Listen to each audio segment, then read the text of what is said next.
नमस्कार दोस्तों, IAS zone में आप सबका फिर से एक बार बहुत बहुत स्वागत है। दोस्तों, आज जो है हम लोग यहाँ पे भारतीय राज्य व्यवस्था का 100 महत्वपूर्ण प्रश्न को कंप्लीट करेंगे, जो कि आपके परीक्षा के दृष्टिकोण से बहुत ही ज़्यादा महत्वपूर्ण होगा। आप कोई भी एग्जामिनेशन देने जा रहे हो, यह 100 प्रश्न को आप जरूर देख करके जाइए, ठीक है। वहाँ पे आपको इस वीडियो से बहुत ज़्यादा बेनिफिट मिलेगा, ठीक है। तो चलिए हम लोग बिना देरी के वीडियो को शुरू करते हैं। वीडियो पसंद आएगा तो वीडियो को लाइक कर दीजिएगा। चैनल पे पहली बार आए हैं तो चैनल को सब्सक्राइब कर दीजिएगा और दोस्तों से भी इस वीडियो को शेयर कीजिएगा ताकि उनको इसका फायदा हो सके। आज का पहला प्रश्न है, भारत शासन अधिनियम 1935 की प्रमुख विशेषताएं क्या थी, ठीक है। यानी 1935 का जो अधिनियम था उसकी मुख्य विशेषता क्या थी। तो देखिए, प्रांतीय स्वशासन था, ठीक है, प्रांतीय स्वशासन था, ये तो सही था। फिर प्रांतों में द्वैध शासन, देखिए प्रांतों में द्वैध शासन नहीं था, ठीक है ना। केंद्र में द्वैध शासन था, प्रांतों की स्वायत्ता दी गई थी, तो दूसरा तो नहीं है। फिर अखिल भारतीय संघ का प्रावधान किया गया था और भारतीय परिषद की समाप्ति हुई थी। तो 1, 3 और 4 सही है, तो राइट आंसर ऑप्शन सी हो जाएगा, ठीक है। यहाँ पे आप देख सकते हैं इसके व्याख्या को। अखिल भारतीय संघ था, उसमें केंद्र में द्वैध शासन, प्रांतों को स्वायत्तता, शक्तियों का विभाजन, आरक्षण एवं सुरक्षा, संघीय न्यायालय, भारतीय परिषद की समाप्ति, सांप्रदायिक चुनाव पद्धति का विस्तार। ओके, चलिए नेक्स्ट प्रश्न की ओर बढ़ते हैं। निम्नलिखित अधिनियमों में से किस अधिनियम द्वारा गवर्नर जनरल की परिषद में एक विधि सदस्य की अभिवृद्धि हुई थी, ठीक है, विधि सदस्य की अभिवृद्धि हुई थी। तो इसका जो राइट आंसर हो जाएगा दोस्तों, ये हो जाएगा चार्टर अधिनियम 1833 के द्वारा, ठीक है। यहाँ पे आप देख सकते हैं कि चार्टर अधिनियम 1833 के द्वारा बंगाल के गवर्नर जनरल को भारत का गवर्नर जनरल घोषित कर दिया गया तथा ब्रिटिश भारत में विधि बनाने का अधिकार गवर्नर जनरल व उसके 4 सदस्य परिषद को दे दिया गया, ठीक है। इन 4 सदस्यों में एक विधि सदस्य शामिल करने का प्रावधान किया गया था। ओके, चलिए बढ़ते हैं नेक्स्ट प्रश्न की। नेक्स्ट प्रश्न है, भारत सरकार अधिनियम 1935 में उल्लेखित निर्देशों के दस्तावेज यानी इंस्ट्रूमेंट ऑफ इंस्ट्रक्शन, ठीक है, इंस्ट्रक्शन भारत के संविधान में 1950 में किस रूप में समाहित किए गए थे। तो इसका जो सही उत्तर हो जाएगा दोस्तों, ये हो जाएगा राज्य के नीति निर्देशक सिद्धांत में, ठीक है। राइट आंसर ऑप्शन बी हो जाएगा। ओके, चलिए देख लेते हैं इसकी व्याख्या को। भारत सरकार अधिनियम 1935 में संविधान के राज्य के नीति निर्देशक सिद्धांत का उल्लेख था। इस अधिनियम में राज्य के नीति निर्देशक सिद्धांत को निर्देशों का उपकरण इंस्ट्रूमेंट ऑफ इंस्ट्रक्शन कहा गया है। ओके, चलिए बढ़ते हैं अगले प्रश्न की ओर। अगला प्रश्न है, निम्नलिखित में से किस एक अधिनियम के अंतर्गत अंग्रेजों द्वारा भारत में पहली बार सांप्रदायिक निर्वाचन प्रणाली को प्रारंभ किया गया, ठीक है। तो यह जो व्यवस्था किया गया दोस्तों, यह किया गया भारत सरकार अधिनियम 1909 के तहत, ठीक है। राइट आंसर ऑप्शन ए हो जाएगा। आप व्याख्या देख सकते हैं, भारत परिषद अधिनियम 1909 के द्वारा पहली बार केंद्रीय विधान परिषद हेतु मुसलमानों के लिए पृथक निर्वाचन वर्ग की व्यवस्था की गई थी, ठीक है। नेक्स्ट प्रश्न की ओर बढ़ रहे हैं। निम्नलिखित में से किस अधिनियम के द्वारा महिलाओं को मत देने का अधिकार प्रदान किया गया, ठीक है, यानी महिलाओं को जो है मत देने का अधिकार मिला था। तो यह कौन सा अधिनियम था दोस्तों, यहाँ पे इसका जो हो जाएगा वो हो जाएगा 1919 के भारत शासन अधिनियम के द्वारा, ठीक है। राइट आंसर यहाँ पे ऑप्शन सी हो जाएगा। इसके व्याख्या को देख सकते हैं, भारत शासन अधिनियम 1919 को मॉन्टेग्यू चेम्सफोर्ड अधिनियम भी कहा जाता है। मॉन्टेग्यू उस समय भारत के सचिव तथा चेम्सफोर्ड जो थे भारत के गवर्नर जनरल थे, ठीक है। भारत शासन अधिनियम 1919 के द्वारा भारत में पहली बार महिलाओं को मत देने का अधिकार जो है प्रदान किया गया था, ठीक है। तो इस पॉइंट को आप याद रखेंगे, ये हमेशा एग्जाम में पूछा जाता है। नेक्स्ट प्रश्न है, निम्नलिखित में से किस अधिनियम के द्वारा केंद्र और राज्यों के बीच शक्तियों के बंटवारे की व्यवस्था की गई थी, ठीक है।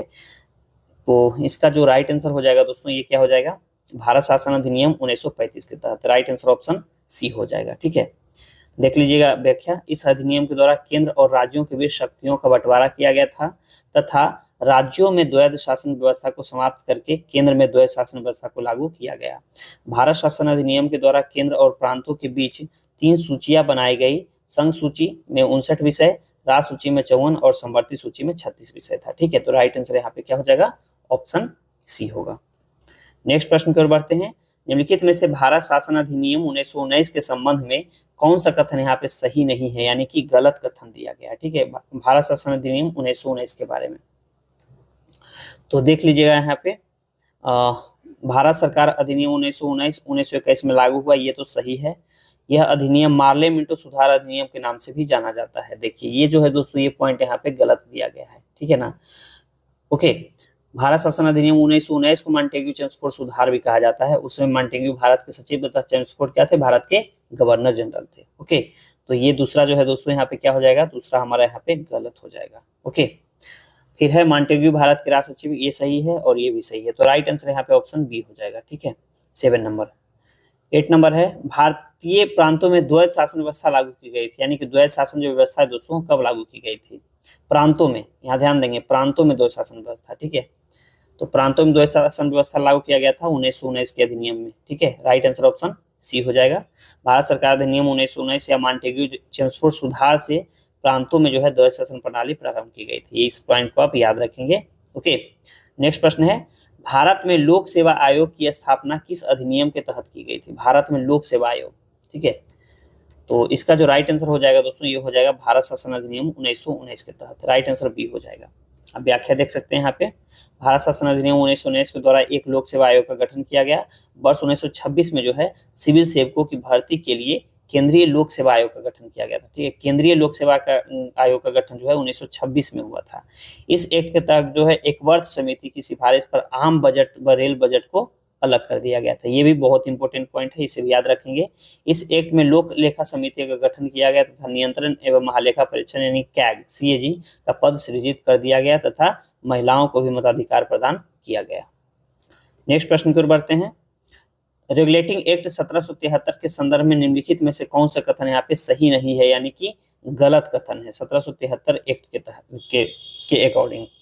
ओके, तो इसमें जो गलत कथन है दोस्तों ध्यान देंगे, पहला है इस अधिनियम के द्वारा बंगाल के गवर्नर को बंगाल का गवर्नर जनरल पद नाम दिया गया, ये तो पहला सही है। दूसरा है इस अधिनियम के द्वारा ब्रिटिश सरकार का कोर्ट ऑफ डायरेक्टर्स के माध्यम से कंपनी पर नियंत्रण और सशक्त हो गया, ये भी सही है। ठीक है, फिर है इस अधिनियम के अंतर्गत कलकत्ता में 1774 में एक संघीय न्यायालय की स्थापना की गई।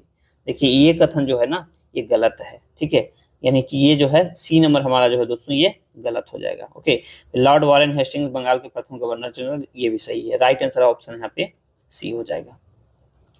नेक्स्ट प्रश्न की ओर बढ़ते हैं।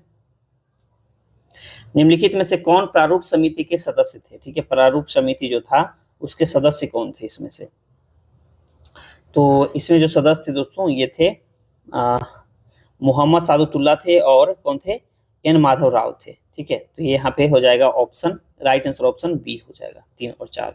ठीक है, यहाँ पे राइट आंसर ऑप्शन बी हो जाएगा। प्रारूप समिति के बारे में देख लेते हैं। प्रारूप समिति संविधान सभा की सभी समितियों में सबसे ज्यादा महत्वपूर्ण समिति कौन थी, प्रारूप समिति। ठीक है, इस समिति का गठन जो है दोस्तों 29 अगस्त 1974 को हुआ था। इस समिति में 7 सदस्य थे, कितने थे, 7 सदस्य थे, जो कि BR अम्बेडकर इसके अध्यक्ष थे, N Gopalaswami Ayyangar, Alladi Krishnaswami Ayyar, doctor KM Munshi, Syed Mohammad Saadullah, N Madhava Rau और TT कृष्णाचार्य थे। ठीक है, नेक्स्ट प्रश्न की ओर बढ़ते हैं। संविधान सभा की अंतिम बैठक कब हुई थी, संविधान सभा जो थी उसकी अंतिम बैठक कब हुई थी दोस्तों, तो इसका राइट आंसर हो जाएगा दोस्तों 24 जनवरी 1950 को, राइट आंसर ऑप्शन बी हो जाएगा। नेक्स्ट प्रश्न है उद्देश्य प्रस्ताव को संविधान सभा में किसने प्रस्तुत किया था, उद्देश्य प्रस्ताव जो प्रियम्बल है उसको संविधान में किसने प्रस्तुत किया था, तो इसका राइट आंसर हो जाएगा पंडित जवाहरलाल नेहरू ने। ठीक है, 13 दिसंबर 1946 को पंडित नेहरू ने उद्देश्य प्रस्ताव पेश किया। प्रस्ताव में संवैधानिक संरचना के ढांचे एवं दर्शन की झलक थी। ठीक है, संविधान सभा ने इस प्रस्ताव को 22 जनवरी 1947 को सर्वसम्मति से स्वीकार कर लिया। उद्देश्य प्रस्ताव प्रस्तावना का आधार बना। ठीक है, यानी प्रियम्बल था। ओके, नेक्स्ट प्रश्न की ओर बढ़ते हैं। कैबिनेट मिशन भारत में किस वर्ष आया था, कैबिनेट मिशन। ओके, बहुत इंपॉर्टेंट प्रश्न है, हमेशा एग्जाम में पूछा जाता है। ठीक है, BBI है, ये नोट कर लीजिएगा।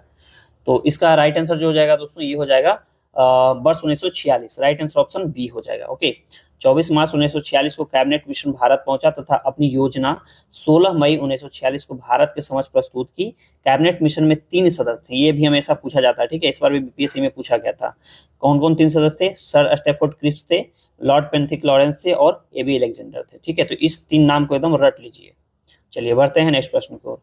नेक्स्ट प्रश्न है यहाँ पे सुमेलित करना है। ओके, चलिए देख लेते हैं हम लोग यहाँ पे। यहाँ पर जो दिया गया है, एक तरफ जो है समिति है। ओके, जैसे संघ शक्ति समिति है, प्रांतीय समिति है, नियम समिति है, अल्पसंख्यक समिति है। तो ये जो है किसको कौन सा मंत्रालय दिया गया था ये पूछ रहा है। ठीक है, तो यहाँ पे देख सकते हैं संघ शक्ति समिति। तो संघ शक्ति समिति जो हो जाएगा दोस्तों ये दिया गया था पंडित जवाहरलाल नेहरू को। ठीक है, फिर प्रांतीय समिति की बात करेंगे तो सरदार वल्लभ भाई पटेल को दिया गया था। फिर जो है नियमन समिति है, नियमन समिति किसको दिया गया था, तो ये दिया गया था राजेंद्र प्रसाद को। और अल्पसंख्यक उप समिति दिया गया था एच.सी. मुखर्जी को। ठीक है, तो इस प्रकार इसका राइट आंसर ऑप्शन ए हो जाएगा। ओके, चलिए बढ़ते हैं हम लोग अगले प्रश्न की ओर। अगला प्रश्न है 26 नवंबर 1949 को संविधान के कुल कितने अनुच्छेद लागू हो गए थे। ठीक है, देखिए संविधान लागू कब हुआ था, 26 नवंबर 1949 को। ठीक है, यानी कि संविधान दिवस भी कब मनाया जाएगा, तो ये मनाया जाएगा 26 नवंबर को। याद रखेंगे, ये प्रश्न पूछा जा सकता है। तो इसमें जो है जब 26 नवंबर को संविधान लागू हुआ था तो उस समय कुल कितने आर्टिकल जो है वो लागू हुए थे। ओके, तो इसका जो राइट आंसर हो जाएगा दोस्तों ये हो जाएगा कितने अनुच्छेद थे टोटल, 16 अनुच्छेद जो थे वो 26 नवंबर को ही लागू हो गया था। बाद बाकी जो था वो 26 जनवरी को लागू हुआ था। ठीक है, 26 जनवरी 1950 को। एक पॉइंट को आप याद रखेंगे। ठीक है, तो यहाँ पे इसका राइट आंसर हो जाएगा ऑप्शन बी। यहाँ पे देख सकते हैं इसकी व्याख्या को, 26 नवंबर 1949 को भारत का संविधान स्वीकार किया गया तथा इसी दिन जो है यह आंशिक रूप से लागू हुआ। इस दिन कुल 16 अनुच्छेद जो है लागू हुए थे। नागरिकता, राष्ट्रपति की शपथ, चुनाव आयोग, अंतरिम संसद, अंतरिम राष्ट्रपति इत्यादि से संबंधित अनुच्छेद 26 नवंबर अनुच्छेद जो है वो 26 नवंबर 1949 को ही लागू हो गया था और बाद बाकी जो संविधान था वो 26 जनवरी 1950 को लागू हुआ। क्लियर, चलिए बढ़ते हैं नेक्स्ट प्रश्न की ओर। संविधान सभा की एकमात्र महिला सदस्य जिसने देशी रियासतों का प्रतिनिधित्व किया था। ठीक है, तो वो कौन थी दोस्तों, ये थी एनी मस्किनी। कौन थी, एनी मस्किनी थी। राइट आंसर ऑप्शन यहाँ पे डी हो जाएगा। चलिए इसकी व्याख्या को देख लेते हैं। एनी मस्किनी जो है संविधान सभा की 15 महिला सदस्यों में से एक हैं जिन्होंने देशी रियासतों का प्रतिनिधित्व किया था। ठीक है, एनी मस्किनी केरल के त्रावणकोर से संबंध रखती थी। संविधान सभा में 15 महिलाएं सदस्य थी जो निम्न है, जैसे सरोजिनी नायडू, सुचिता कृपलानी, राजकुमारी अमृता कौर, विजया लक्ष्मी, ठीक है, विजया लक्ष्मी पंडित, हंसाराज मेहता, दुर्गाबाई देशमुख, बेगम एजाज रसूल। ठीक है, ये एकमात्र मुस्लिम महिला थी, ये भी याद रखेंगे। कमला चौधरी, दक्षयानी बेलायुधन, मालती चौधरी, पूर्णिमा बनर्जी, एनी मस्किनी। ठीक है, ये मनोनीत थी, ये भी याद रखेंगे। फिर अम्मू स्वामीनाथन, लीला रॉय, रेणुका राय। ठीक है, नेक्स्ट प्रश्न है क्रिप्स मिशन भारत में किस वर्ष आया था। क्रिप्स मिशन, ठीक है, बहुत इंपॉर्टेंट प्रश्न है ये। इसका राइट आंसर हो जाएगा ऑप्शन बी, वर्ष 1942 में। ठीक है, वर्ष 1942 में ब्रिटिश मंत्री सर स्टैफोर्ड क्रिप्स भारतीय संविधान के निर्माण हेतु ब्रिटिश सरकार के एक प्रारूप प्रस्ताव के साथ भारत आए थे। ठीक है, मुस्लिम लीग ने क्रिप्स प्रस्ताव को अस्वीकार कर दिया था। महात्मा गांधी ने क्रिप्स प्रस्ताव को, बहुत इंपॉर्टेंट प्रश्न है, बीबीआई है ये, नोट कर लीजिएगा। ठीक है, महात्मा गांधी ने जो है क्रिप्स प्रस्ताव को जो है उत्तर तिथि चेक यानी पोस्ट डेटेड चेक कहा था। ओके, चलिए क्योंकि ये प्रश्न पूछा जाता है कि महात्मा गांधी जो है किसको पोस्ट डेटेड चेक कहे हैं, तो याद रखेंगे ये किसको कहे हैं, क्रिप्स प्रस्ताव को कहे थे। ठीक है, नेक्स्ट प्रश्न है संविधान सभा का निर्माण किस मिशन से हुआ था। संविधान जो सभा है उसका निर्माण किस मिशन से हुआ था, तो इसका राइट आंसर हो जाएगा ऑप्शन ए, कैबिनेट मिशन से। ओके, नेक्स्ट प्रश्न है 74वें संविधान संशोधन अधिनियम द्वारा भारतीय संविधान में कौन सी अनुसूची जोड़ी गई है। 74th अमेंडमेंट के द्वारा जो है कौन से अनुसूची जो है भारतीय संविधान में जोड़ी गई है, तो इसका राइट आंसर हो जाएगा 12वां अनुसूची। कौन सा अनुसूची है दोस्तों, 12वां अनुसूची है। व्याख्या देख सकते हैं, 12वीं अनुसूची को 74वें संविधान संशोधन अधिनियम 1992 के द्वारा जोड़ा गया है। नगर पालिकाओं की शक्तियां, प्राधिकरण व जिम्मेदारियां हैं इसमें। ठीक है, कुल टोटल इसमें 18 विषय हैं। नेक्स्ट प्रश्न है संविधान की द्वितीय अनुसूची का संबंध किससे है। जो द्वितीय अनुसूची है दोस्तों उसका संबंध किससे है, तो इसका राइट आंसर हो जाएगा दोस्तों महत्वपूर्ण पदाधिकारियों के वेतन से है। किससे है, महत्वपूर्ण जो पदाधिकारी हैं उनके वेतन से है। ओके ना, चलिए बढ़ते हैं हम लोग नेक्स्ट प्रश्न की ओर। भारत संघ में शामिल राज्यों और संघ शासित क्षेत्रों का उल्लेख भारतीय संविधान की किस अनुसूची में है, तो इसका राइट आंसर हो जाएगा ऑप्शन ए, प्रथम अनुसूची में है। नेक्स्ट प्रश्न की ओर बढ़ते हैं। भारतीय संविधान की तीसरी अनुसूची का संबंध किससे है, तो इसका राइट आंसर हो जाएगा शपथ तथा प्रतिज्ञान से। अभी ही ऊपर में मैंने प्रश्न को किया है।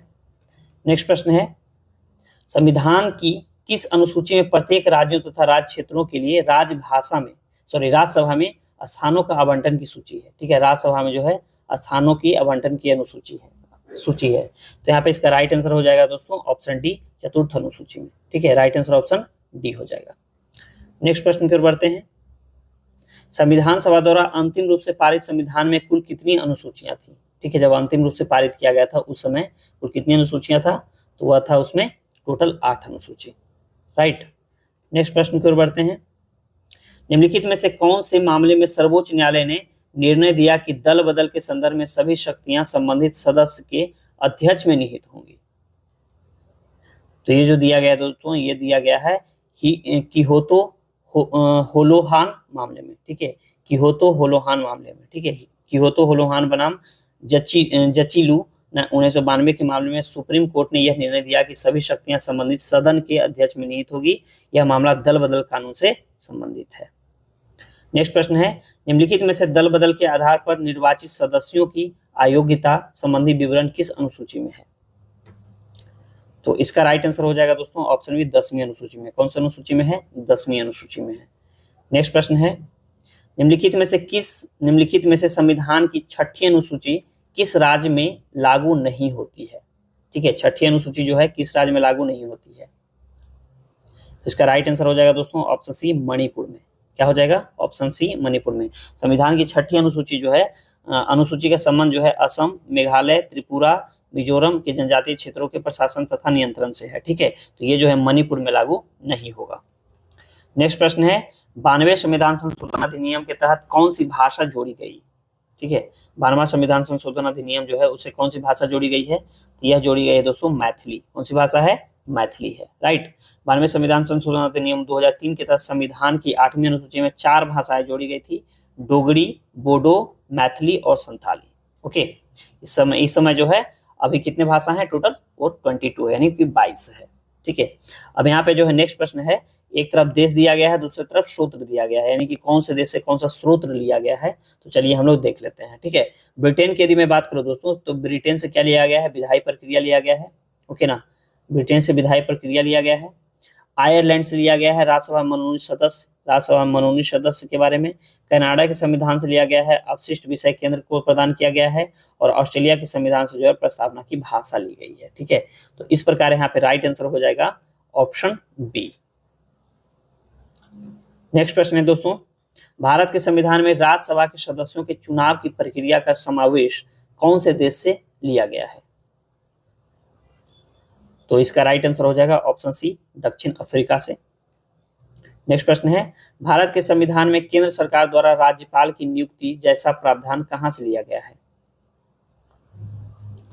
तो इसका जो राइट आंसर हो जाएगा दोस्तों, ये हो जाएगा ऑप्शन सी कनाडा से। ठीक है ना। नेक्स्ट है, भारत के संविधान में मूल अधिकारों का समावेशन किया गया है। तो यह जो है मूल अधिकार यानी कि फंडामेंटल राइट जो है वो कहां से लिया गया है? तो यह लिया गया है अमेरिका के संविधान से। ठीक है, फंडामेंटल राइट याद रखेंगे, फंडामेंटल राइट जो है वो लिया गया है अमेरिका के संविधान से, और फंडामेंटल ड्यूटी जो है वो लिया गया है रसिया के संविधान के, यानी रसिया के संविधान, यानी कि उस समय रसिया क्या कहते थे? यूएसएसआर कहते थे। ठीक है, तो ये लिया गया फंडामेंटल ड्यूटी यूएसएसआर से, फंडामेंटल राइट अमेरिका के संविधान से। नेक्स्ट प्रश्न है, भारतीय संविधान में समवर्ती सूची की अवधारणा ली गई है, यानी कि समवर्ती सूची जो है वो कौन से देश से लिया गया है? तो समवर्ती सूची लिया गया है ऑस्ट्रेलिया से। राइट आंसर ऑप्शन बी हो जाएगा। नेक्स्ट प्रश्न है, भारतीय संविधान का सबसे बड़ा एकाकी स्रोत क्या है? तो यह हो जाएगा दोस्तों गवर्नमेंट ऑफ इंडिया एक्ट 1935 से जो है सबसे ज्यादा चीज अपने संविधान में ग्रहण किया गया है। नेक्स्ट प्रश्न है, भारतीय संविधान में सम्मिलित नीति के निर्देशक तत्वों की प्रेरणा किस संविधान से प्राप्त हुई है? तो इसका राइट आंसर हो जाएगा दोस्तों ऑप्शन डी आयरलैंड से। कहां से लिया गया है? आयरलैंड से। ओके, नेक्स्ट प्रश्न है, भारत के संविधान में विधि का शासन संबंधित प्रावधान कौन से देश से लिया गया है? तो इसका राइट आंसर हो जाएगा दोस्तों ऑप्शन बी इंग्लैंड से। कहां से लिया गया है? इंग्लैंड से। ठीक है, नेक्स्ट प्रश्न है, निम्नलिखित में से किसे भारतीय संविधान की आत्मा कहा जाता है? ठीक है, यानी कि आत्मा कहलाता है। तो भारतीय संविधान की आत्मा कौन सा है? उद्देश्य का, यानी कि प्रेमबल, प्रस्तावना। ठीक है, नेक्स्ट प्रश्न है, भारतीय संविधान की आत्मा, कुंजी, दर्शन, भूमिका, सार तथा परिचय पत्र की संज्ञा किसे दी जाती है? तो यह दिया जाता है प्रेमबल को, यानी कि प्रस्तावना को। राइट आंसर ऑप्शन सी हो जाएगा। नेक्स्ट प्रश्न है, भारतीय संविधान की प्रस्तावना में किस प्रकार का न्याय वर्णित है? ठीक है, तो यहाँ पे ध्यान देंगे 3 प्रकार का न्याय की बात किया गया है, सामाजिक, आर्थिक और राजनीतिक न्याय। ठीक है, सामाजिक, आर्थिक, राजनीतिक, तो राइट आंसर यहाँ पे ऑप्शन डी हो जाएगा, उपयुक्त में से सभी। नेक्स्ट प्रश्न है, भारतीय संविधान की प्रस्तावना में भारत के शासन की सर्वोच्च सत्ता निहित है। तो सर्वोच्च सत्ता जो है दोस्तों वो किसमें निहित होती है? तो वो होती है जनता में। ठीक है, किसमें होती है? जनता में, यानी कि प्रेम्बल शुरू होता है हम भारत के लोग भारत को, ठीक है, तो भारत को यानी जनता से यहाँ पे बात किया जा रहा है। नेक्स्ट प्रश्न है, उदेशिका में वर्णित सामाजिक, आर्थिक व राजनीतिक न्याय का आदर्श कहाँ से प्रेरित है? तो यह है रूस की क्रांति से। कहाँ से है? रूस की क्रांति से, ठीक है। उदेशिका में वर्णित सामाजिक, आर्थिक व राजनीतिक न्याय के आदर्श वर्ष 1917 की रूसी क्रांति से प्रेरित है, जबकि फ्रांस की क्रांति से स्वतंत्रता, समानता एवं बंधुता के आदर्श जो है शामिल किए गए हैं। नेक्स्ट है, समाजवादी शब्द संविधान की प्रस्तावना में सम्मिलित किया गया है। समाजवादी शब्द, ठीक है, तो ये किया गया है 42वां संविधान संशोधन अधिनियम के द्वारा, ठीक है। नेक्स्ट प्रश्न है, निम्नलिखित में से किस वाद में उच्चतम न्यायालय ने माना कि उदेशिका संविधान का अंग नहीं है? ठीक है, कौन सा केस था जिसमें सुप्रीम कोर्ट ने कहा था कि उदेशिका संविधान का अंग नहीं है? तो ये था दोस्तों बेरुवाड़ी यूनियन वाद, ठीक है, याद रखेंगे, जो कि 1960 में था। राइट आंसर ऑप्शन डी हो जाएगा। नेक्स्ट है, भारत के संविधान को अंगीकृत, अधिनियम तथा आत्मार्पित जो है कब किया गया? इसका राइट आंसर हो जाएगा ऑप्शन बी 26 नवंबर 1949 को। राइट आंसर ऑप्शन बी हो जाएगा। नेक्स्ट प्रश्न है, भारत एक गणराज्य है, इसका अर्थ क्या है? तो इसका अर्थ है भारत में जो है वंशानुगत शासन नहीं है, ठीक है, यानी कि जो यहाँ के राष्ट्रपति हैं वो इलेक्टेड है। नेक्स्ट प्रश्न है, भारत के संविधान के उद्देशिका में निम्नलिखित शब्दावली जिस अनुक्रम में दी गई है वह क्या है? ओके, तो यहाँ क्रम देख लीजिएगा, यहाँ हो जाएगा विचार, अभिव्यक्ति, विश्वास, धर्म और उपासना, ठीक है। राइट आंसर यहाँ पे ऑप्शन सी हो जाएगा। नेक्स्ट प्रश्न है दोस्तों, भारतीय संघ के सह राज्य के रूप में प्रथम प्रवेश पाने वाला राज्य कौन था? तो इसका राइट आंसर हो जाएगा ऑप्शन सी सिक्किम। क्या हो जाएगा? सिक्किम हो जाएगा। नेक्स्ट प्रश्न है, राज्य पुनर्गठन आयोग के अध्यक्ष कौन थे? राज्य पुनर्गठन आयोग जो था उसके अध्यक्ष कौन थे? तो यह थे फजल अली। कौन थे दोस्तों? फजल अली थे। नेक्स्ट प्रश्न है, भाषाई प्रांत समिति यानी जेबीपी समिति में कौन नहीं था? ठीक है, जेबीपी जो समिति था भाषाई प्रांत की समिति, इसमें कौन शामिल नहीं थे? तो जेबी कृपलानी इसमें शामिल नहीं थे। बाद बाकी जे से हो गया जवाहरलाल नेहरू, ठीक है ना, बी से हो गया वल्लभ भाई पटेल और पी से हो गया पट्टाभी सीतारामैया, ठीक है। यहाँ पे जेबी कृपलानी नहीं शामिल थे, तो राइट आंसर ऑप्शन बी हो जाएगा। नेक्स्ट है, भारत में एक नया राज्य सृजित करने वाले विधेयक को पारित होना अनिवार्य है, ठीक है। तो इसका राइट आंसर क्या हो जाएगा दोस्तों? यह हो जाएगा संसद में साधारण बहुमत द्वारा। राइट आंसर यहाँ पे ऑप्शन बी हो जाएगा। नेक्स्ट प्रश्न है, एक विद्यमान राज्य की सीमा को परिवर्तित कर एक नवीन राज्य को बनाने की दृष्टि से 3 उपकरणों की आवश्यकता होती है, वो कौन से हैं? तो यहाँ पे इसका राइट आंसर हो जाएगा राष्ट्रपति, संसद तथा संबंधित राज्य का विधानमंडल। राइट आंसर ऑप्शन डी हो जाएगा। नेक्स्ट प्रश्न है, असुमेलित है, इसमें जो है कौन असुमेलित है? ठीक है, तो चलिए देख लेते हैं हम लोग। यहाँ पे गुजरात दिया गया है, देखिए 1956 में, जो कि गलत है, यह 1960 हो जाएगा, 1960 हो जाएगा। तो पहला ही हमारा गलत है, राइट आंसर ऑप्शन ये हो जाएगा। नेक्स्ट है, संविधान के अनुसार किसी नए राज्य का निर्माण करना, उसमें परिवर्तन करना, नाम बदलना या सीमा में परिवर्तन करना आदि जो शक्ति है, ठीक है, तो यह किसके पास शक्ति निहित होती है? तो यह शक्ति जो है दोस्तों संसद के पास निहित होती है। राइट आंसर ऑप्शन सी हो जाएगा। नेक्स्ट प्रश्न है, भाषाई आधार पर सर्वप्रथम आंध्र प्रदेश का गठन किस वर्ष किया गया था? आंध्र प्रदेश का, तो आंध्र प्रदेश का गठन जो है दोस्तों वह 1 अक्टूबर 1953 को किया गया था। राइट आंसर ऑप्शन बी हो जाएगा यहाँ पे, ठीक है। नेक्स्ट प्रश्न की ओर बढ़ते हैं। नेक्स्ट प्रश्न है, फजल अली राज्य पुनर्गठन आयोग का गठन कब हुआ था? तो इसका राइट आंसर हो जाएगा वर्ष 1953 में। राइट आंसर ऑप्शन बी हो जाएगा। आंध्र प्रदेश के निर्माण के बाद जो है अन्य क्षेत्रों में भी भाषाई आधार पर राज्य के पुनर्गठन की मांग उठने लगी थी। परिणाम स्वरूप सरकार के द्वारा वर्ष 1953 में फजल अली के नेतृत्व में राज्य पुनर्गठन आयोग का गठन किया गया था, ठीक है। नेक्स्ट प्रश्न है, 7वें संविधान संशोधन अधिनियम 1956 के समय संपूर्ण देश को, ठीक है, संपूर्ण देश में कितने राज्य और कितने केंद्र शासित प्रदेश थे? ओके, तो इसका जो राइट आंसर हो जाएगा दोस्तों ये हो जाएगा 14 राज्य तथा 6 केंद्र शासित प्रदेश, ठीक है, इसलिए राइट आंसर ऑप्शन सी हो जाएगा। नेक्स्ट प्रश्न है, निम्नलिखित कथनों में से कौन सा एक सही है? ठीक है, इसमें जो है एक कथन सही दिया गया है, तो देख लेते हैं। मौलिक अधिकार जो है राज्य के विरुद्ध नागरिक के दावे हैं, ठीक है, मौलिक अधिकार जो है वो राज्य के विरुद्ध नागरिकों के दावे होते हैं। तो ये यहाँ पे सही है, राइट आंसर ऑप्शन सी हो जाएगा। नेक्स्ट प्रश्न है, भारतीय संविधान का कौन सा अनुच्छेद जो है अस्पृश्यता का उन्मूलन करता है और किसी भी रूप में इसके आचरण का निषेध करता है? तो ये हो जाएगा अनुच्छेद 17, राइट आंसर ऑप्शन बी हो जाएगा। नेक्स्ट प्रश्न है, भारतीय संविधान के अंतर्गत निम्नलिखित में से किसे मूल अधिकारों का संरक्षक समझा जाता है? ठीक है, मूल अधिकारों का संरक्षक किसे समझा जाता है? ये समझा जाता है न्यायपालिका को। ठीक है, राइट आंसर ऑप्शन सी हो जाएगा। नेक्स्ट प्रश्न है, संविधान के अनुच्छेद 25 के अनुसार धर्म स्वतंत्रता का अधिकार किसके अधीन नहीं है? तो इसका राइट आंसर हो जाएगा दोस्तों मानववाद, राइट आंसर ऑप्शन डी हो जाएगा।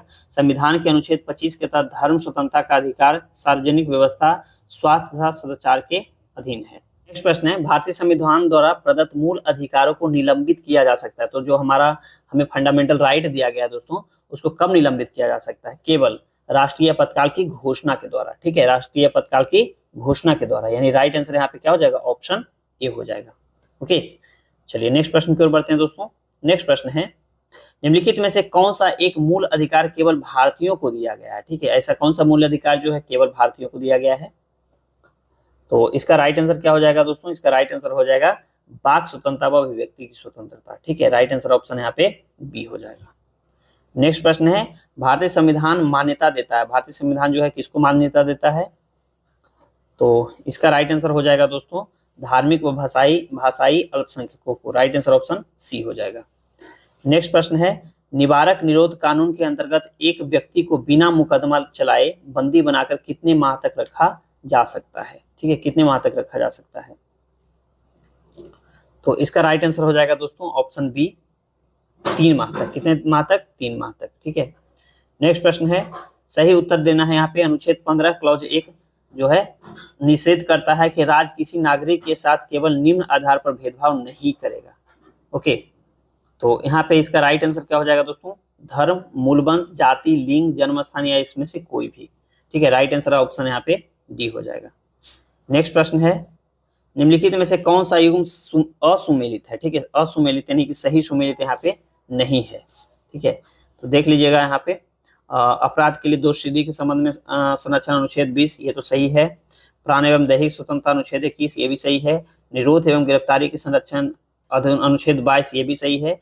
मानव दुर्व्यापार एवं बालाश्रम अनुच्छेद 24, देखिए यहाँ पे ये गलत है, ये अनुच्छेद 23 होगा। कितना होगा? आर्टिकल 23 होगा, यानी डी हमारा गलत है। नेक्स्ट प्रश्न है, भारत के संविधान का कौन सा भाग जो है कल्याणकारी राज्य के आदर्श की घोषणा करता है? ठीक है, तो यहाँ पे इसका राइट आंसर हो जाएगा राज्य के नीति निर्देशक तत्व, यानी राइट आंसर ऑप्शन ए हो जाएगा। नेक्स्ट प्रश्न है, भारत में न्यायपालिका का कार्यपालिका से पृथक्करण, ठीक है, किससे व्यादेशित है? ठीक है, किससे व्यादेशित है? तो इसका राइट आंसर हो जाएगा ऑप्शन बी, राज्य के नीति निर्देशक तत्व के द्वारा। ठीक है, राइट आंसर ऑप्शन बी हो जाएगा। नेक्स्ट प्रश्न है, संविधान के 42वें संशोधन द्वारा निम्नलिखित में से कौन सा सिद्धांत जो है राज्य की नीति के निर्देशक तत्वों में जोड़ा गया था? तो ये जोड़ा गया था उद्योग के प्रबंध में कामगारों की सहभागिता। राइट आंसर ऑप्शन यहाँ पे बी हो जाएगा। ठीक है, नेक्स्ट प्रश्न की ओर बढ़ते हैं। यहाँ जो है आपको सूची 1 को सूची 2 से सुमेलित करना है। ठीक है, चलिए हम लोग सुमेलित कर लेते हैं। सबसे पहले यदि मैं बात करूँ दोस्तों यहाँ पे अनुच्छेद 40 का, तो अनुच्छेद 40 किससे संबंधित है? अनुच्छेद 40 ग्राम पंचायतों का गठन से संबंधित है। अनुच्छेद 41 किससे संबंधित है? काम करने का अधिकार से संबंधित है। अनुच्छेद 44 समान नागरिक संहिता के बारे में बात करता है। अनुच्छेद 48 जो है कृषि एवं पशुपालन का संगठन, यानी सही उत्तर ऑप्शन ए हो जाएगा। नेक्स्ट प्रश्न है, संविधान निम्नलिखित में से किसके शोषण के विरुद्ध अधिकार स्वीकृत करता है? ठीक है, तो यहाँ पे राइट आंसर हो जाएगा दोस्तों बच्चों के, ठीक है, बच्चों के, स्त्रियों के और जनजातियों के। ठीक है, तो राइट आंसर यहाँ पे क्या हो जाएगा? ऑप्शन सी, दलित इसमें शामिल नहीं होगा। ओके, नेक्स्ट प्रश्न है दोस्तों, भारत के संविधान में अंतर्राष्ट्रीय शांति और सुरक्षा की अभिवृद्धि का जो है कहाँ उल्लेख है? तो यह उल्लेख जो है राज्य के नीति निर्देशक तत्व में है। राइट आंसर यहाँ पे ऑप्शन क्या हो जाएगा? राइट आंसर यहाँ पे ऑप्शन बी हो जाएगा। नेक्स्ट प्रश्न है, निम्नलिखित में से कौन सा एक राज्य के नीति निर्देशक सिद्धांतों का उद्देश्य नहीं है? तो इसका राइट आंसर हो जाएगा ऑप्शन सी, एक धार्मिक राज्य की स्थापना करना।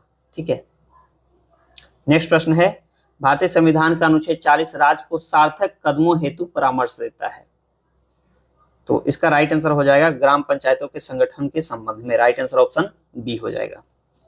नेक्स्ट प्रश्न है, भारत के संविधान के अनुच्छेद 44 में दी गई समान नागरिक संहिता के बारे में निम्नलिखित में से कौन सा कथन सही नहीं है। ठीक है, सही कथन नहीं है, देख लीजिएगा, यह प्रत्येक भारतीय नागरिक का एक मूल अधिकार है। ठीक है, यहाँ पे ये जो है गलत हो जाएगा। ओके, नेक्स्ट प्रश्न है, राज्य की नीति निर्देशक तत्वों के अधीन निम्नलिखित में से कौन सा एक उपबंध नहीं है। ठीक है, कौन सा एक उपबंध नहीं है, तो इसका राइट आंसर हो जाएगा दोस्तों, भारत के सभी लोगों को सामंजस्य और समान यानी कि सामूहिक भाईचारे की प्रवृत्ति को बढ़ावा देना, ये नहीं है। राइट आंसर ऑप्शन सी हो जाएगा। नेक्स्ट प्रश्न है, भारत के प्रत्येक नागरिक के कर्तव्य के अंतर्गत प्राकृतिक पर्यावरण का संरक्षण एवं सुधार कौन से अनुच्छेद में शामिल है। तो यह है अनुच्छेद 51 क। ठीक है, याद रखेंगे, अनुच्छेद 51 क। नेक्स्ट प्रश्न है, भारतीय संविधान के अंतर्गत निम्नलिखित में से कौन सा मूल कर्तव्य नहीं है। कौन सा जो है इसमें मूल कर्तव्य नहीं है, तो ध्यान देंगे, लोक चुनावों में मतदान करना, यानी राइट आंसर ऑप्शन ए हो जाएगा। नेक्स्ट प्रश्न है, भारत की प्रभुता, एकता और अखंडता की रक्षा करें और उसे अक्षुण्ण रखें, यह उपबंध किसमें जो है किया गया है। तो यह उपबंध किया गया है मूल कर्तव्य में। राइट आंसर ऑप्शन डी हो जाएगा। नेक्स्ट प्रश्न है, भारत के नागरिकों के मूल कर्तव्य का विवरण संविधान के किस भाग में दिया गया है। ये दिया गया है भाग 4 के क में। ओके, नेक्स्ट प्रश्न है, भारत की प्रभुता, एकता और अखंडता की रक्षा करें और उसे अक्षुण्ण रखने के मूल कर्तव्य को किस स्थान पर रखा जाता है।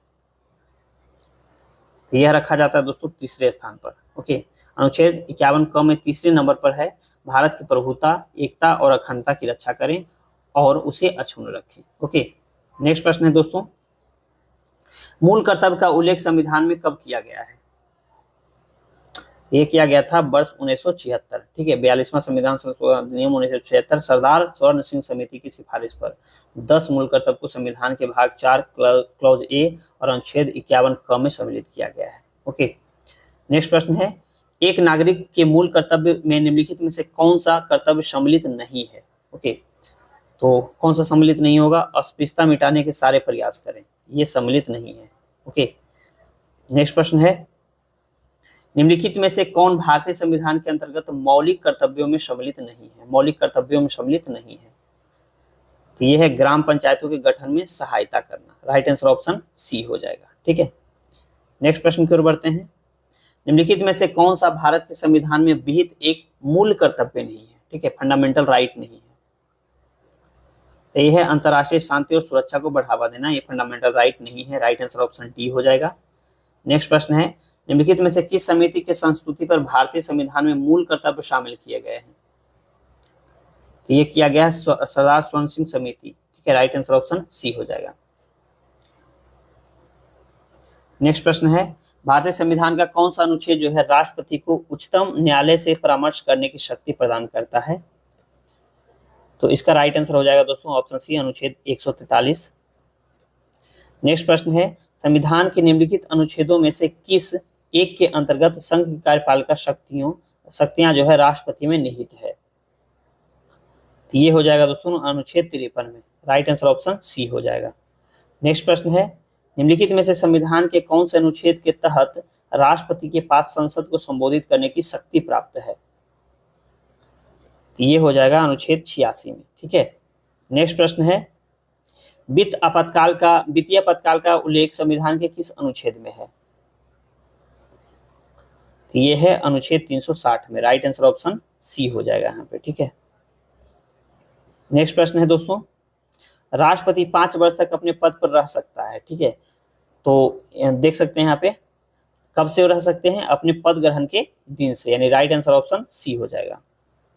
नेक्स्ट प्रश्न है, राष्ट्रपति के निर्वाचन में राज्य का मुख्यमंत्री मतदान करने के लिए पात्र नहीं होता है यदि, ठीक है, यदि क्या होता, यदि वह राज्य विधानमंडल में उस सदन का सदस्य हो। ठीक है, तब वो जो है तब वो क्या होगा, तब वो मुख्यमंत्री जो है मतदान नहीं कर सकता है। नेक्स्ट प्रश्न है, निम्नलिखित में से कौन सी वीटो शक्ति के तहत राष्ट्रपति किसी विधेयक को संसद के पुनर्विचार हेतु लौटाता है।